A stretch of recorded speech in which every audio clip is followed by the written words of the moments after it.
I haven't been bored in years.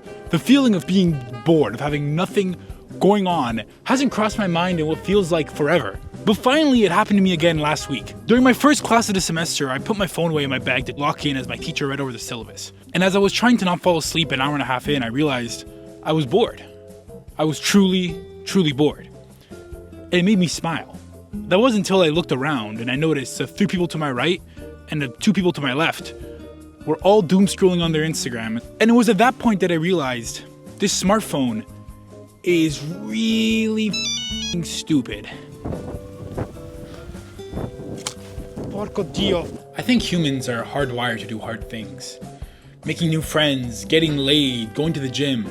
These are all hard things that people like doing because the end reward is so fulfilling. And obviously humans are going to create tools that make these hard things easier to do. But what happens when something becomes so easy is that we end up not doing it at all. The iPhone 17 Pro Max that you got in orange because you want to make sure everyone knows you got the newest phone is capable of making videos that are movie level quality. But it seems that no one ever takes pictures of anyone anymore. How often do you take pictures with your family, with your friends at events? But when you can remember back to 10 years ago when everyone had these digicams laying around, you had way more pictures to look back on. And that seems kind of paradoxical. Your phone, which you always have in your pocket, you can take out and in a couple of seconds take a picture or video of anything. And not only that, to actually look back at those photos, you had to put your SD card into your computer or save it onto a hard drive or get them printed out. And when you remove the physicality of taking a picture being one device or looking at those photos being a whole step process, you remove the whole point of a photo, which is to save a moment in time. My first solo trip that I did was back in Italy 2 years ago. And I was there for 14 days and I took maybe 20 pictures the whole trip. I found myself taking pictures of paintings in Florence, and then I get a notification on my WhatsApp from my friends and I'd get distracted. I realized that taking a picture to try to savor a moment, and the phone, which is forcefully linked to the photos, was taking me out of the moment. Because all the extra features were sucking me into the fucking attention grabber that is my phone. And I realized I was doom scrolling through my photos. I'm sure some geek in the comments is gonna say, well, actually, I take 10,000 photos a day on my iPhone Pro Max, and I make sure to use all the different settings and mix with the aperture, and yeah, that's cool that you're a fucking nerd. But that's not 90% of people. With my phone, I can take a picture whenever, so I don't even think about taking a photo because I'm like, oh, I can just take it later. Versus with my camera, if I see something, I know I gotta take the camera out of my bag, turn it on the flash. And this long 10, 15 second step makes me not just take more photos, but put more care into each photo that I take. And when I look back on my photos on my camera, which is another thing I do that I don't do on my phone because I never look back at the photos on my phone, I look back at my camera photos, I'm like, wow, that's a really nice photo. And there's another intangible thing that using a digital camera does. Other people want to be in photos more. When you ask someone to take a photo of you with their phone, it doesn't feel real, it doesn't feel authentic. Every single time I do a photo with someone, they're like, can I see it? Because I want to make sure it looks good. With the camera, they don't do that. You take a photo with them and then they say, can I see it? And I say, no. You gotta wait till tomorrow morning when I look back at them and I send it to you.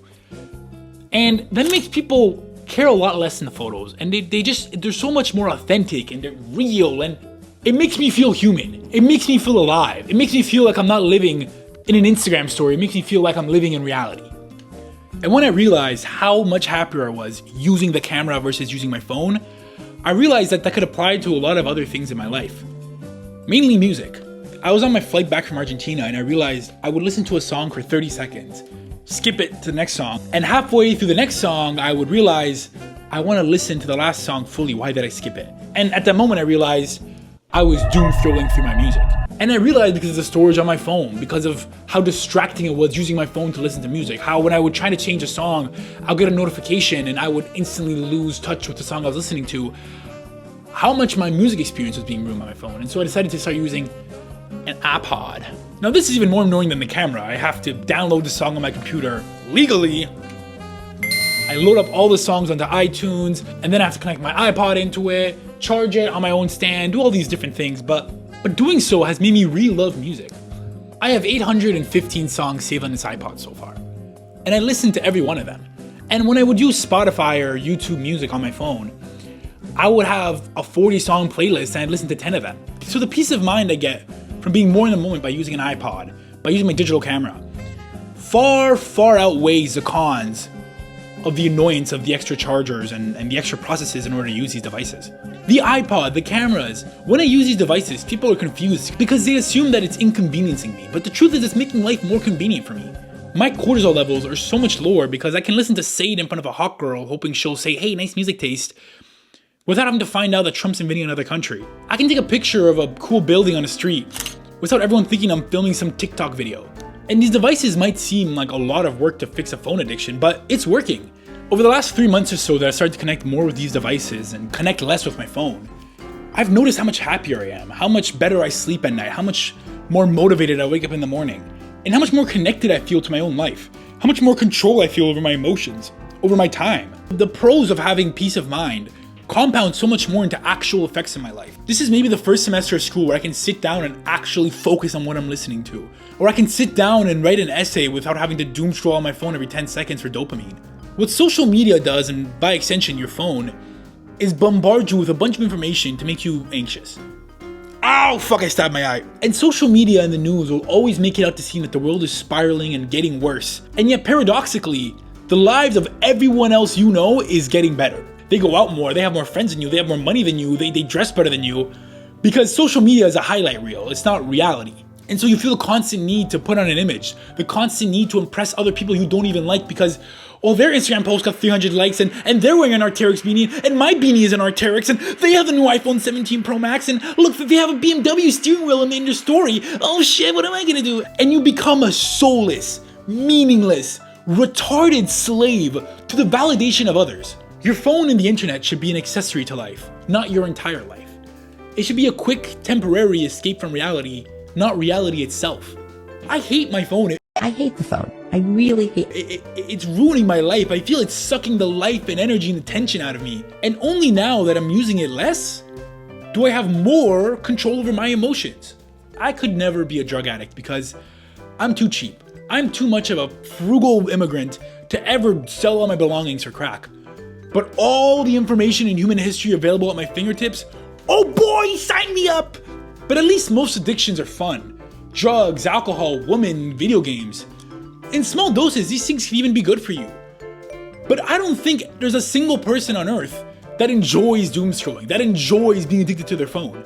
And it doesn't even take your mind off of things because your mind is still engaged and you're being shown so much regurgitated info that you never will remember. I watched Whiplash one time over a year ago, and I could recreate that movie for you scene by scene.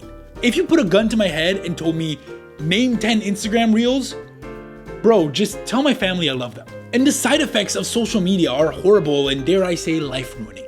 Go on any social media platform and just observe how much of everything you see is rage bait. How much of it is clearly trying to get two different types of people to be angry at each other, to write a bunch of mean comments about one another that will ultimately solve nothing and just waste everyone's time. These digital companies, Facebook, Twitter, Instagram, have figured out how to milk you dry of your attention, milk you dry of your engagement, so that you'll scroll on their app for a couple extra minutes to get them more ad revenue. When someone talks to you in real life, you have time to process what they're saying to you. You have time to critically think about the words that are coming out of their mouth. When you're on social media and you see something for 10 seconds, and then before you can even think about what they said, you scroll to the next post, you don't engage with it as if it's an actual thoughtful post. You just take it as fact because you don't have the chance to critically think about it. And so it is so easy to lie to you and convince you and put you in these echo chamber and in these bubbles for any thought process. And that's why you're seeing people become more and more polarized and radicalized. Have you noticed that more and more women are hating men more and more men are becoming incels and starting to hate women? Have you noticed that people on the right are becoming more and more far right and fascist and people on the left are becoming more communist? It's because these social media platforms make money the more extreme you become in whatever opinion you have. If you're nuanced and you can have conversations with things and you can agree with certain parts of an argument and disagree with certain parts of an argument, you're bad for business and they don't like that and they won't push you. But why am I telling you all this? You as a viewer already know this.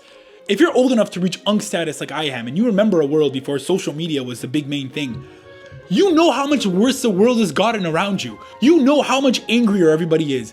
How much worse people are getting at social interactions, how impossible it feels to have regular conversations with people, how much more anxious and angry and doomer-paled we've become collectively as a generation. Imagine if there was a drug that existed that would make you look at your hand for 5 hours a day and then afterwards make you angry and anxious. Every government body and scientist on earth would be trying to figure out a way to stop that. And yet that's not science fiction, that's reality. That's what your phone is doing to you right now at this moment. Switching to an iPod and using a digital camera won't solve all the problems in your life, but it definitely has helped me. But you don't even need to do all this for personal growth and personal reasons. Do it to stick it to the man. Do you know what these billionaires love? When you subscribe to shit, when you don't own your music, when you don't own your photos because they're on some cloud platform, that's what they love. They get off on that shit. That's how they make all their money. And I'm tired of paying month after month for services that are getting worse. They can take a song off whenever they feel like it. They can remove a version of a song that you like, and you have zero say in the matter. I want to own my music. I want to own my photos. I'm not going to own nothing and be happy. I'm not going to live in the pod. I'm not going to eat the bugs, okay? WEF. Fuck you. I'm taking my iPod to my goddamn grave. And like, the money you're spending for these subscription services are going to the worst places ever. Look at where Spotify sends their money. But here, don't take my word for it. Let's ask one of our viewers. My greatest warrior.